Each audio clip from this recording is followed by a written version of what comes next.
Hello student, আজকে আমি তোমাদের বাংলা সাবজেক্টের রামের সুমতি শরৎচন্দ্র চট্টোপাধ্যায়ের লেখা প্রথম পাঠটা খুব সংক্ষিপ্তভাবে এবং সহজ ভাষায় ব্যাখ্যা করব। রামের সুমতি কিন্তু প্রধান চরিত্র রামকে নিয়েই। রামলালের বয়স কম ছিল, কিন্তু দুষ্টু বুদ্ধি কম ছিল না। সে প্রচণ্ড ডানপিতে ছিল, গ্রামের লোকেরা তাকে ভয় পেত। ঠিক আছে, তার বড় ভাই, রামলালের বড় ভাই, যার নাম হচ্ছে শ্যামলাল, সেও কিন্তু যে খুব শান্ত প্রকৃতির লোক ছিল তা নয়। সে গ্রামের জমিদারি কাছারিতে কাজ করত এবং নিজের জমি জমা সে তদারকি করত। তাদের অবস্থা সচ্ছল ছিল, তাদের পুকুর ছিল, বাগান ছিল, ধান জমি ছিল, 2-10 ঘর বাগদি প্রজা ছিল এবং কিছু নগদ টাকাও ছিল। শ্যামলালের পত্নী নাম হচ্ছে নারায়ণী। সে 13 বছর বয়সের কথা। সেই বয়সে সে সংসারের দায়িত্ব পালন করে এবং রামলালের যখন 2.5 বছর বয়স ছিল সেই সময় রামলালের মা মারা যায় এবং সেই সময়তেই সে নারায়ণী, 13 বছর বয়সে নারায়ণীর হাতে সমস্ত সংসারের দায়িত্ব ও রামলালের দায়িত্ব হাতে তুলে দিয়েছিল। যাই হোক, হঠাৎ করে ওই গ্রামে 1 বছর ধরে সবার জ্বর জ্বালা হচ্ছিল। তার নারায়ণীও জ্বর হয়েছিল এবং সেই গ্রামে একটাই মাত্র ডাক্তার ছিল। ডাক্তার হচ্ছে নীলমণি সরকার। সে প্রথমে 1 টাকা ভিজিট দিয়ে ডাক্তারি চিকিৎসা করত, কিন্তু 1 টাকা বেড়ে 2 টাকা হয়ে গেল এবং সে যে ওষুধ দিত কুইনাইন পুড়িয়া, তার মধ্যে অ্যারারুট ও ময়দা মেশানো থাকত সেটাকে সুস্বাদু করার জন্য। যাই হোক, 7 দিন হয়ে গেল কিন্তু নারায়ণীর জ্বর থামে না। নারায়ণীর জ্বর না থামায় শ্যামলাল বড়ই চিন্তিত হলো। তাই শ্যামলাল তাদের কাজের দাসী, বাড়ির দাসীকে সে ডাক্তারকে ডাকতে পাঠালো। নিত্য খবর নিয়ে এলো ডাক্তারের এবং বলল যে ডাক্তারবাবু ভিন গায়ে গেছে, তাই সে আসতে পারবে না এবং সেখানে সে 4 টাকা ভিজিট পাবে। এরপর শ্যামলাল খুব রেগে গেল। সে বলল যে আমি না 4 টাকা দিয়ে দিতাম, ডাক্তার আমি না 4 টাকা দিয়ে দিতাম, দিয়ে গালাগাল দিতে লাগলো ডাক্তারকে। নারায়ণী ঘরের ভেতর থেকে সব কিছু শুনল। সে আস্তে আস্তে বলল যে ব্যস্ত হওয়ার তো কিছু নেই, ডাক্তার নয় কালকেই আসবে, ক্ষতিটা কী হলো। রামলাল উঠোনে পেয়ারা তলায় পাখির খাঁচা তৈরি করছিল। সে হঠাৎ করে শুনে নিত্যকে বলল যে নিত্য, তোকে যেতে হবে না, আমি যাচ্ছি ডাক্তারের কাছে। এই কথা শুনে নারায়ণী তো উদ্বেগ বেড়ে গেল। সে বলছে, রামকে মানা কর, রামকে যেতে দিস না, রাম লক্ষ্মী ভাইটি আমার, তুই যেন যাস না, তুই গেলেই ওখানে কিছু একটা কাণ্ড ঘটে যাবে। রাম কোনো কথাই শুনল না। রাম তার নারায়ণী বৌদি দিব্যি দিল যে তুই যেন ওখানে কিচ্ছু করবি না। রাম বাইরে বেরিয়ে গেল এবং সেখানে তার 5 বছরের একটা ভাইপো, যা খাঁচা বোনার সাহায্য করছিল, সে তার কাকাকে বলল, রামলালকে, যে কাকা খাঁচা বুনবে না? কাকা বলল থাক, আমি পরে এসে বুনছি। এই বলে রামলাল চলে গেল। নারায়ণী তো শুনে মাথা খারাপ হয়ে গেল। সে তখন শ্যামলালকে বলছে, কেঁদে কেঁদে বলছে যে তুমি কেন যেতে দিলে, তুমি কিছু করতে পারলে না, দেখো এবার কি কাণ্ড করে। শ্যামলাল তখন বিরক্ত হলো এবং রেগেও গেল। সে বলল, সে তোমার কথাই যখন শুনলো না, তা আমার আবার কি কথা শুনবে,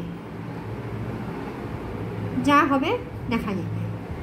তখন নারায়ণী নেত্যকে বলল, নেত্য লক্ষ্মী মা আমার, তুই এক্ষুনি যা, দিয়ে ভোলাকে পাঠিয়ে দে যেন সে রামলালকে বুঝিয়ে শুনিয়ে আনে, সে হয়তো এখনও গরু চড়াতে যায়নি।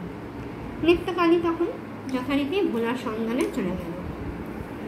এইবার রামলাল নীলমণি ডাক্তারের বাড়িতে এসে হাজির হলো। ডাক্তার তখন তার ডিসপেন্সারিতে একটা আলমারির পাশে একটা ভাঙা টেবিলে রোগীদেরকে ওষুধ দিচ্ছিল ওজন করে।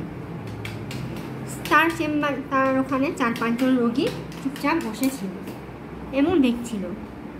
রাম কিছুক্ষণ চুপচাপ থাকলো, তারপরে সে ডাক্তারকে প্রশ্ন করলো যে আমার বৌদির জ্বর সারছে না কেন? ডাক্তার বলল, আমি কি করব, আমি তো ওষুধ দিয়েছি। তখন রামলাল লেগে বলল, তুমি ওষুধ দিয়েছো না পচা ময়দার গুঁড়ো দিয়েছো? একথা শুনে তো ডাক্তার প্রচণ্ড রেগে গেল, তার চোখ একেবারে রাঙা হয়ে গেল। সে বলছে, এত বড় কথা তোর মুখে, এত বড় আস্পর্ধা যে আমি নাকি পচা গুঁড়োর ওষুধ দিয়েছি? তখন পরে বলল, আমি যদি পচা ময়দার গুঁড়োই দিই, আমার ওষুধ যদি ভেজালি হয়, তাহলে তো দাদা পাঠাইছে কেন আমার কাছে ওষুধ নেওয়ার জন্য? রাম বলল যে এই চত্বরে তো কোনো ডাক্তার নেই তুমি ছাড়া, সেই জন্যই এলাম। যদি থাকতো তাহলে কি তোমার কাছে আসতাম?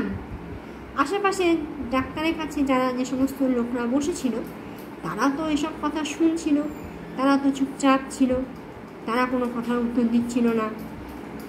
তখন রামলাল বলল যে দেখো, আমার বৌদি দিব্যি দিয়েছে তাই, নাহলে তোমার দাঁতগুলো সব ভেঙে দেব।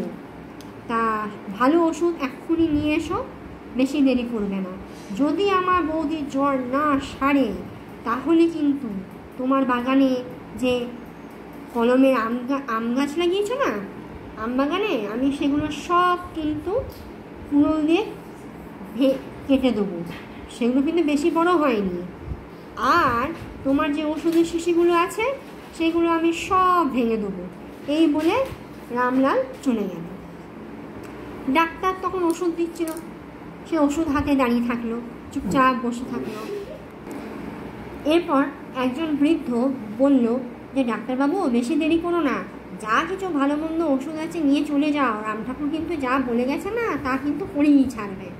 এরপর ডাক্তারবাবু ওষুধ রেখে বলছে, আমি এক্ষুনি দারোগার কাছে যাব এবং রামের বিরুদ্ধে নালিশ করব, তোমরা কিন্তু সাক্ষী থেকো। তখন সেই বৃদ্ধ বলল, সাক্ষী আবার কে দেবে? আমরা তো কুইন্যান খেয়ে কান ভো করছে, রাম ঠাকুর যা বলে গেল তাতে কিচ্ছু শুনতে পাইনি। আর দারোগা বাবু কী করবে? ও তো দারোগাবু তো কিছু করতে পারবে না। রামবাবু সব বাগদি ছোকরার দল আছে, তারা ঘরে আগুন দিয়ে পুড়িয়ে মারলে থানার লোক দেখতেও আসবে না। হ্যাঁ, ও কোনো উপকারে কাজে লাগবে না। তার থেকে ভালো যা বলেছে তাই করো না। তখন ডাক্তার খুব রেগে গেল। সে তখন রেগে গিয়ে তার ভেতর প্রাণ দাও দাও করে জ্বলছিল।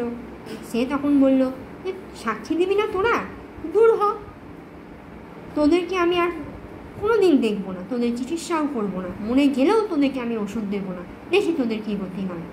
তখন বৃদ্ধ আর কিছু বলতে পারলো না।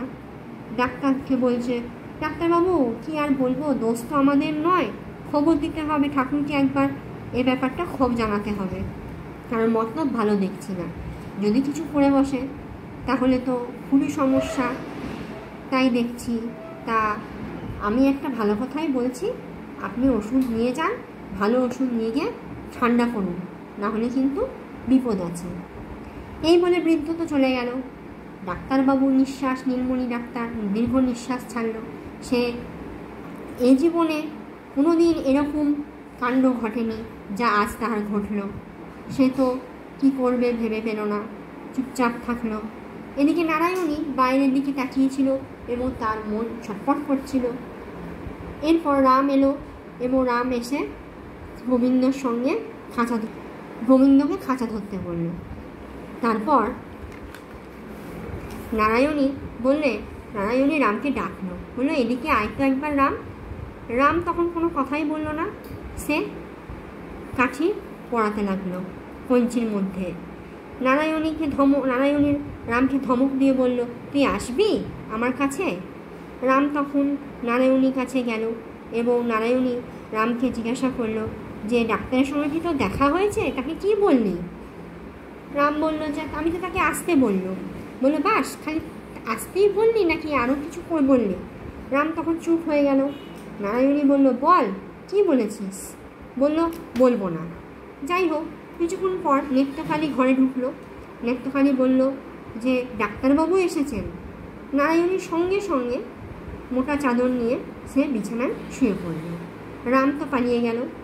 শ্যামলাল ডাক্তারকে নিয়ে এলো এবং ডাক্তার যার পর নাই নারায়ণীকে দেখলো এবং নারায়ণীকে বৌমা বলে সম্বোধন করে বলল যে বৌমা, তোমার দেওর কিন্তু আমাকে শাসিয়ে গেছে এবং বলে গেছে যে 2 দিনের মধ্যে যদি তোমার জ্বর না সারে তাহলে সে নাকি আমার ঘর দরে আগুন লাগিয়ে দেবে। নারায়ণী তো শুনে লজ্জায় মরে গেল। সে বলল, ও এরকম কথা বলছে, কোনো ভয় কিছু নেই, আপনি ভয় করার কিছু নেই। ডাক্তার বলল যে লোকে বলে নাকি ওর অনেক দল আছে। হ্যাঁ, একথা শুনে বড় ভয় পাই গো মা। ওষুধ দিতে পারি, কিন্তু আমি তো প্রাণ দিতে পারি না।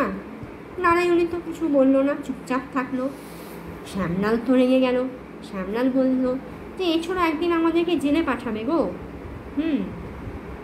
যাই হোক, নীলমণি তার সিন্দুক থেকে ওষুধ দিল, টাটকা ওষুধ দিল এবং সব ব্যবস্থা করে দিল। শ্যামলাল তখন ডাক্তারকে 4 টাকা ভিজিট দিতে গেল। ডাক্তারবাবু তো জিভ কাটলো, বলল, ছি ছি, এ কী কাণ্ড, সর্বনাশ, আমার তো ভিজিট 1 টাকা, আমি তো এত টাকা নিতে পারবো না, এ তো আমার অভ্যাস নেই। শ্যামবাবু, আমার এই ধর্মে সইবে না, আগে ধর্ম। এই কথা শুনে তো শ্যামলাল বড়ই বিস্মিত হলেন। শ্যামলাল ভাবলেন যে 2 দিন আগে 1 টাকার ভিজিট বেশি আদায় করতো, আজ সেই কথা বলছে। যাই হোক, শ্যামলাল ব্যাপারটা পুরো বুঝে গেল। সে আর কিছু বলল না। কিছুদিন পর নারায়ণী সুস্থ হয়ে উঠল এবং সে আবার তার সংসারে আগের মতো মন দিতে লাগলো, কাজ করতে লাগলো। যাই হোক, এখানেই আমার গল্পটা শেষ হলো, ভিডিওটাও শেষ করলাম। তা আমার এই ভিডিওটা আমি আমার ইউটিউব চ্যানেলে আপলোড করে দিয়েছি। তোমরা সবাই এই ভিডিওটা আমার চ্যানেলে দেখে যদি তোমাদের ভালো লাগে তো লাইক কমেন্ট করে দিও, আর অবশ্যই আমার চ্যানেলটাকে সাবস্ক্রাইব করে দিও। যদি তোমাদের ভালো লেগে থাকে তাহলে একটা ভালো কমেন্ট করে দিও, যাতে আমি এরকম আরও অনেক ভিডিও বানাতে পারি অন্যান্য সাবজেক্টেও, যাতে তোমাদের কাজে লাগবে। যাই হোক, এখানেই আমি আমার ভিডিওটা শেষ করলাম। বাই।